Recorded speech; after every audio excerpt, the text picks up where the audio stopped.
your perspective, please. Is this a net positive or negative? Well, look, it's 5 years, $5 billion that Goldman Sachs, the overhang with 1MDB. So this is a black mark on Goldman's long-term record. This is a huge fine.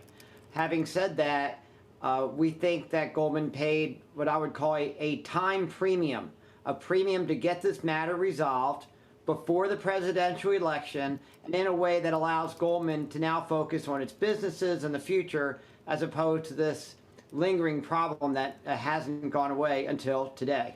So, Mike, one question, though, that a lot of people have right now actually focuses a little bit more on the clawbacks, which, of course, primarily deal with former executives, but it, of course, also includes the current CEO. And I'm wondering how much stock you put into that action by the bank here and whether that could be an overhang for David Solomon. Oh, no, that's definitely not an overhang. I mean, this is what you're supposed to do as a company. I mean, it's a $5 billion penalty. I mean, there's a book about this situation, Billion Dollar Whale. They might have to rename that $5 billion whale. I mean, this cost them $5 billion, and this happened over the last decade. So the people who are in positions of power should have to pay, and clawbacks are appropriate. And that's the way the system is supposed to work, especially after the global financial crisis. As you know, I go to the annual meetings of the banks asking about compensation. And so, yes, that money should be reclaimed for the benefit of shareholders. So that's the way things work.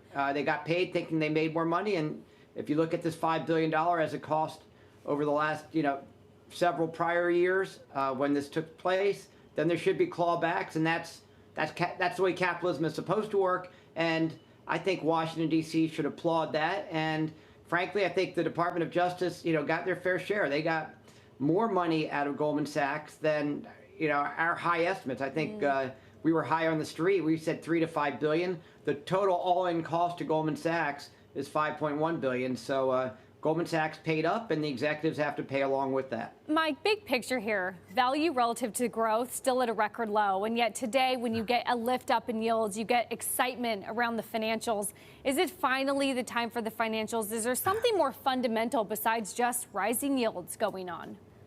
It's unbelievable. I mean, I think perception is unhinged from reality when it comes to large banks. The underperformance by banks until today, it's been the worst 12-month performance relative to the stock market in history. It's been worse than the global financial crisis. Meanwhile, we just finished with our large bank earnings today, and we wound up seeing almost across the board banks beating expectations. We increased our estimates. Banks showed that this is an income statement recession and not a balance sheet one. Balance sheets actually got stronger. Book value grew 7% year over year. So I think bank stocks could be like a coiled spring.